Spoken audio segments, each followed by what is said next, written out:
Hey, good morning, everybody, and welcome to another episode of The Unlocked Show. I'm your host, Tracy Wilson. Give me 2 seconds because I'm just going to check something. I don't know that my headset is working correctly. So, as what happens sometimes with when you're live, stuff just doesn't go the way it should. So let me just turn that on. I think that is way better.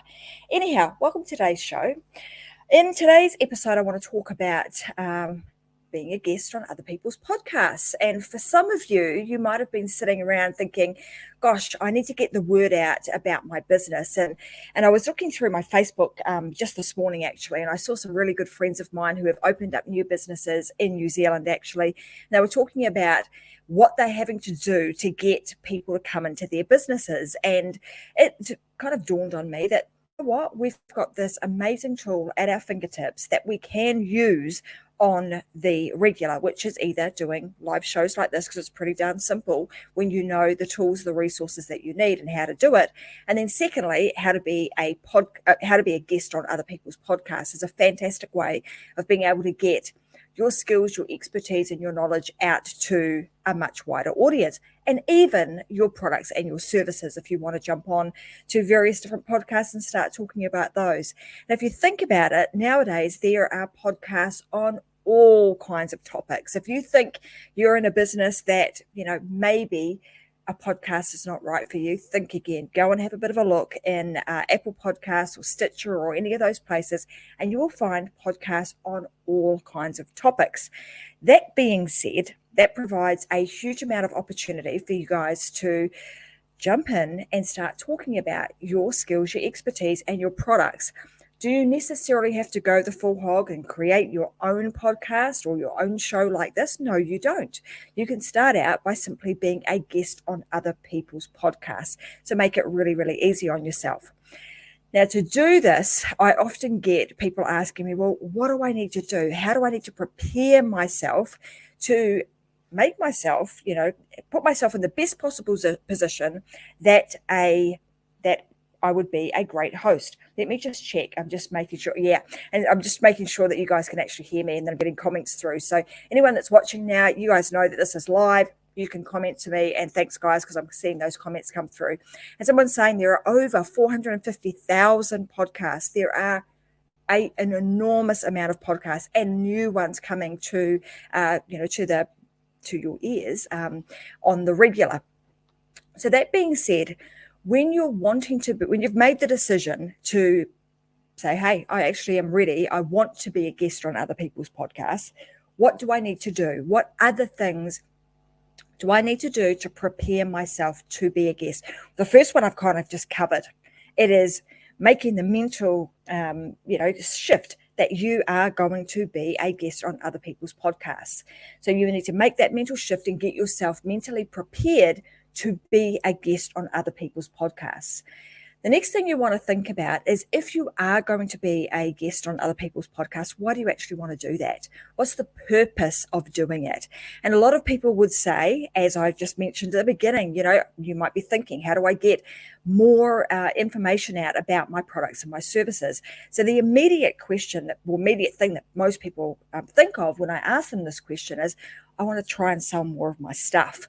And that might sound really obvious, but it's actually an outcome of actually being on the show. And if you lead with value, the sales and the opportunities will come. So the very first thing you actually want to do, so even though this is a bit of a what do you call it? A question that a rhetorical question that I'm going to answer for you. And it is, the reason we want to do it is so that we can add value to other people's lives and to other people's shows. That's our very first reason we want to do it. If you come at it from an angle of, I want to go in there and I want to try and sell, then you're probably not going to find yourself on very many podcasts, because a lot of podcast hosts won't enjoy that type of angle. And secondly, people will get sick of listening to that sell mentality all the time. So you want to come at it from a point of view of, you're wanting to give as much as you possibly can, and add value to both the host and adding value to their listeners. There's an interesting thing that we talk about, in terms of whether or not you want to be a host of your own show, or you want to be a guest on somebody else's show. And we often say that being a host, so creating your own show like this really gives you the opportunity to showcase your expertise. It positions you well. It creates influence and authority. So if you're wanting to elevate your influence and authority, then you would create your own live show or your own podcast. You'd be the host of that. When you're being a guest on other people's shows, the great thing about that is you're actually expanding your networks. So if you think about for a moment, that host has spent a lot of time building their expertise, building their influence and their authority, and they've created an audience for themselves. They're now giving you the opportunity to reach that audience. So instead of you having to work really, really, really hard to try and build up an audience yourself, you have the opportunity to be able to add value to that host's audience and actually tap into and be able to reach that audience really, really easily, because the host has done a lot of the hard yards and the legwork for you. They've done a lot of the work in setting up the show and the podcast behind the scenes. They'll do a lot of the work in terms of promoting the show before and after you are the guest on the show. So you want to make sure that when you are appearing on their show, that you've done everything you possibly can to prepare as well as you possibly can. A, to get yourself booked on a show, and then secondly, so that you can actually show up and, like I said, lead with value and be prepared enough that you're able to hold a really good conversation. So we want to understand who our audience is. So before you even get, you go down the rabbit hole of whose podcast should I be on, you want to understand very, very clearly who is it that you are trying to help change your life. Who are you trying to inform? Who are you trying to work with? Who are you trying to influence? You want to really, really understand that, because there's no point in being on other people's podcasts that are that attract a completely different audience to that you are looking to serve. So that's probably the very first thing you want to start considering too. And then you also want to make sure that, are you ready to have being a guest on other people's podcasts as part of your ongoing marketing strategy? And I just want to say that again, as part of your ongoing marketing strategy. So if you're not ready, if you're sort of dabbling in it and you're going to do a few here and a few there, that's okay, but it's probably not likely to be part of your long-term marketing strategy. So this is very much a conscious decision to be a guest on other people's show and be doing that on a regular basis. The next thing you want to think about is, what is your availability? Do you have the time to be able to do this? And if you do, what days of the weeks or what times are you going to make yourself available? Because again, you don't want to go out starting to pitch yourself to various different podcasts only to find out that in your time zone that it might be 3 a.m. or 2 a.m. in the morning. That's totally okay if you're prepared to get up at that hour of the morning. But if you're not, you want to make sure that you're actually looking for podcasts that will either record or record at a time that is suitable to you in a reasonable hour of the day, because you don't want to be waking up in the middle of the night trying to put your best foot forward. And I've done that a number of times and been able to pull it off, but you don't want to be doing that on the regular. The next thing you want to think about is your environment. And a lot of people don't often think about this. And I heard one of the guests that I had on my show, I think it was last week, and he was talking about how he had a guest come onto his show, and there was a lot of noise, there was a lot of stuff going on in the background, and he was trying to determine, where is this person? In this case, he was doing a podcast, so it was audio only, and only to find out that the person was rushing. They were stuck in traffic, and they were trying to be the guest on a podcast from their car. And it's really difficult for the host as well as the person, being the guest, to try and put their best foot forward and be present in that podcast if they are distracted and trying to drive. And as we now know, if you're in Australia, you get caught doing that sort of stuff, you're in for a very big fine. So that's probably the case, right around the world. So just be mindful of that. Make sure that you are prepared, that you've got the right environment set up. So when I'm talking about environment, you want to make sure that you've got a place in your house. So in my house, I've got my own little office. It's at the back of my house. It's my place. This is where I come to do my work and my shows, and I'm able to do it without, a lot of interruptions. People are not walking past me, not now anyway, because I've solved that problem. And those sorts of things. So you want to make sure that you've got the right sort of environment.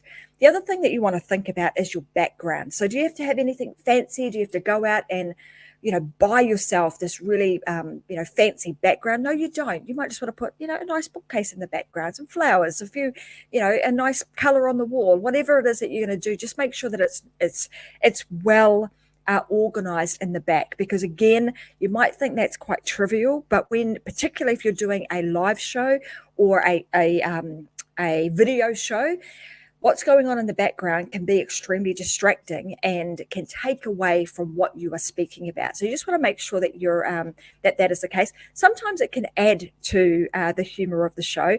I can recall having a senator from the United States actually on one of my shows a few months back, and it was quite funny because as she was trying to be all very, very professional. In the background was the cleaner doing the cleaning for the night, and he obviously realised that there was something going on and did a little bit of a funny little dance in the background. So we thought that was a bit hilarious. But anyway, those sorts of things can be distracting, but that just goes to show the sort of stuff that gets noticed, even though it's in the background of your set. The other is making sure that you've got a good microphone, even some headset. One of the things, it was a bit funny. Someone's having a bit of a chuckle here. One of the things that a lot of people don't do, and again, this might sound really simple, but it's like even putting on, a pair of earbuds or a headset on when you're doing either a live show or doing a podcast, because it reduces the amount of echo. So you want to make sure that you do that and you're not getting any feedback from from any of your equipment by utilizing, having a headset on. And it can be just something as simple as plugging in the earbuds from your phone so that you're not getting that feedback. And another little tip that I want to give you guys is background noise. So if you're having trouble and what you're finding is that when you're doing recordings, you're getting a lot of background noise, there's actually an application that you can download. It's a Chrome app and it's called Crisp, KRISP, Crisp. So you could download that and it really helps to reduce the background noise. If you're using recording equipment or recording software such as StreamYard does a fantastic job of being able to eliminate a lot of the background noise, but also the microphone that you use will help in that case too. So I've covered microphone, your background. I've covered off, the use of a headset. So it might sound, I don't use this. Obviously, you're seeing me have the little, what do you call this? The voice handle or whatever you want to call it on my headset. Obviously, I'm not using that right now. I use this for other purposes, but I certainly use it for the sound so that it's not coming back through my computer and you're not hearing that echo. Okay, so now we've covered off some of the fundamental things. The next things you want to start thinking about is your website. So have you got your website up to scratch? Is it up to date with with relevant and current information? The number of times that I see people either not having a website, so not having their own personal branded website. So if you're going to be on other people's podcasts, they're going to be looking you up. I can guarantee that. And you want to make sure that you've got, your website's looking nice, that you've got the right sort of information on there, and it's in alignment with what you're going to be speaking about. You don't have a bakery and then all of a sudden you're speaking about, I don't know, watches. It's a crazy example there, but you get my drift. So you want to make sure that you're in alignment with that, and when you're providing them with the links to your website and to your social profiles, that it all makes sense, that they can look at that and say, yeah, she talks about that on the regular, she must be an expert at it. The other thing that you want to do is you want to make sure that you've got your media kit ready to go. Now, this is probably the place where a lot of people get stuck, because it requires you to write about yourself. And if you're like most people don't like to do that. And in most cases, we actually humble things down. And in this case, these are the times on your website and in your other platforms, you've got to really brag about yourself. That's the times where you've got to pull out that, inner bragger and start talking about all the great things that you do. But you want to do it very, very succinctly. And there's a way in which you do it to create your media sheet, or also known as a one sheet or media kit.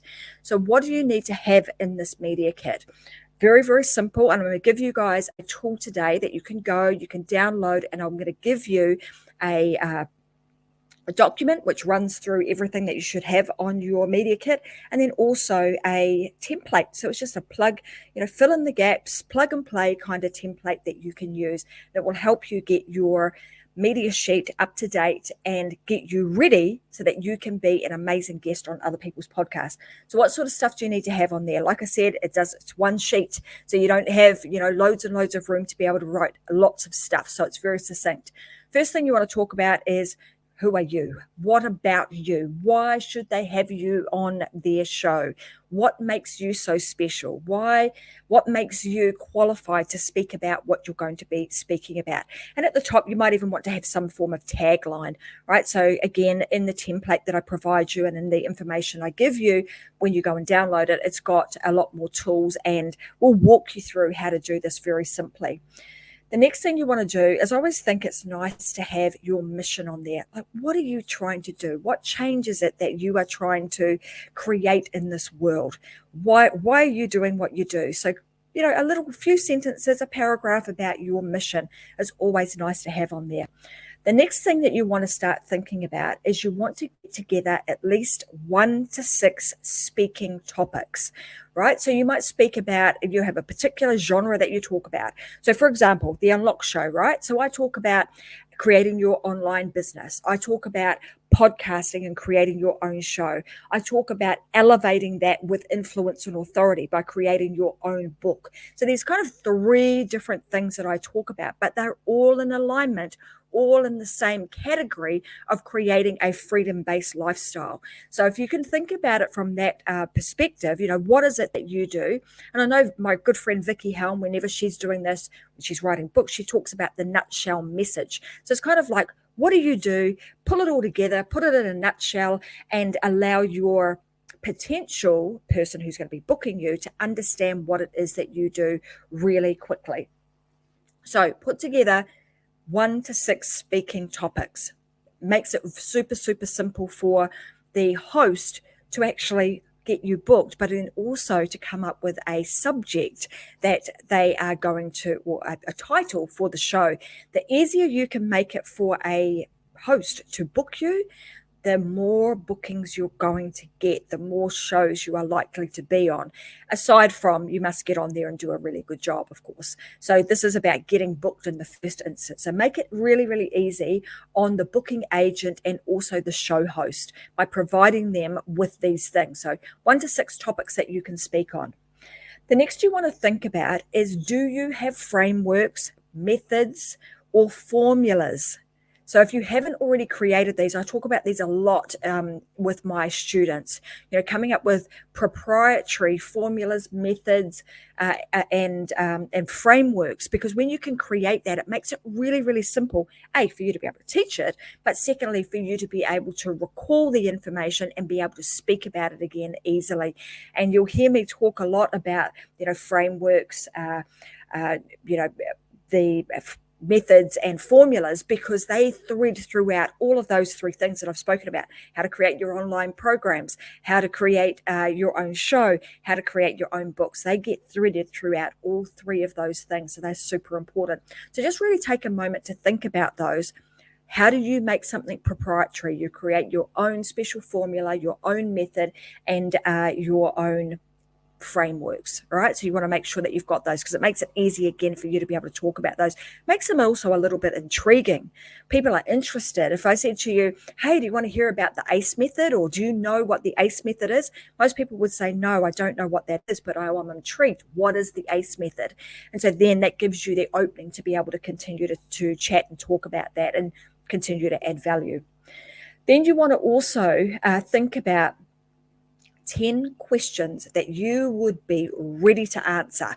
So if a show host was to ask you questions, and what this actually does for you guys is it actually puts you in the driver's seat. So no longer are you sort of sitting. So if you can imagine that, I'm imagining this, I'm taking myself back to the first few times that I did a podcast, and I didn't have all of these things. I just had, come have me on your show. Maybe people knew about me and wanted to have me, but I didn't really know what they were going to ask me. So what happens? The nerves start happening because you're not sure if you're going to be able to answer the questions that they pose to you. You're not sure if you're going to say and do the right thing, right? So your anxiety levels of anxieties tend to rise. What you want to do to ensure, or to help yourself out a little bit, is to actually pre-prepare the questions and provide them to your show host. So come up with 1 to 10 questions, again, that are in alignment with the topics that you are speaking about. Come up with 1 to 10 questions that you would be ready to answer at a blink of an eye. So if somebody asked you that question, you could answer it very, very easily, and potentially you've even got a story that goes with it, because stories are also important. So you don't need to provide the show host with the stories prior to you being booked on the show, but you want to have those stories up your sleeve. So they might be, it could be a story, something that's happened to you in the past. It might be an analogy. It could be something that's happened to somebody else, but something that enables you to create a story around the subject or the question that is being asked. So just have a bit of a think about those two and jot them down. So underneath each of your questions, again, not giving these stories to to the booking agent or to the host before the show, but you're certainly writing them down so that you could recall them really quickly and easily if you had to. And then you also want to start thinking about, are there other tools and resources that you could provide the viewers and the listeners of the shows that you are appearing on? Why is this important? Well, one, you've probably got some stuff that you would like to provide. But secondly, it also gives you an opportunity to be able to, make a big switch of the audience. So where you're leading with value, you're not selling anything, but what you are doing is you're providing additional value by way of saying, hey, I've got a free gift, or here's a free cheat sheet, or something that would be useful for them, again, in alignment with what you've just spoken about. And that way, that's going to send traffic to your website and or your landing pages, and it gives them an opportunity to opt in to what you're speaking about. So just as I've just spoken about today, as I was going through this, often as I'm preparing for these shows, I get loads and loads of ideas. And as I was preparing for this, I'm like, there's a couple of things that I think would be super useful for anybody who's interested in being a guest on other people's shows. One of which I already had prepared. I've had it for a while. It's something that I provide to people on the regular. You can get it on my website by going to tracymwilson.com. But I'm also going to give it to you here. There is, so I'm just going to pop this up on the screen. So if you go to tracymwilson.com // speakers kit template, that will actually give you a little booklet and a guide, and it will walk you through how to get yourself prepared. And then it will also provide you with that template that I mentioned a little bit earlier. But as I was preparing for today's show, it dawned on me that one of the things that would also be super useful would be a checklist. So I'm going to prepare that checklist. I'm almost done with it because I only thought of it sort of 10 minutes before the show. And I'll make sure that it gets popped into the description or the show notes for today so that you guys too can go away. You can grab that checklist, make sure that you've covered all of the things before you get yourself onto the speaking circuit and start appearing on other people's shows so that you can get booked really, really quickly. Before I jump off today, I want to leave you with a couple of really awesome tools. So if you are thinking about doing this, first thing you want to do, go and download those two freebies that I'm giving you guys today and keep your eyes peeled for the checklist. But then head on over to podmatch.com. Again, I'll put the link into the show notes today. Head on over there because you can find some amazing guests to be on your show. And be on your show if you're going to be a show host, but equally you can find some amazing shows for you to appear on as a guest. Also, you can go to a platform called audrey.io. Go and have a look there, and you will again find some amazing shows that you may find are useful for you, and that you have some great synergy and alignment with, and you want to appear on their show because you think that you can add some value. So that being said, today, guys, I'm going to say thanks very much for joining me. It's a quick show today, but I hope that I've covered a whole lot of stuff today. But I hope you found this really useful. I hope you go away and you grab those couple of freebies that I've created for you, because they really will help you in getting prepared to be on other people's shows. And if you want to take this further and you want to obviously create your own show, well, you can reach out to me and we can have a bit of a chat about how we make that happen. Anyway, guys, have a fantastic rest of the week. I'm going to be back again this Friday, 10 a.m. Brisbane time. For now, have a fantastic week and go and live your life unlocked. Go and unlock that inner show host or show guest that's sitting inside of you, because people are waiting for you to be a guest on their shows. All right, guys, have a fantastic rest of the week and bye for now.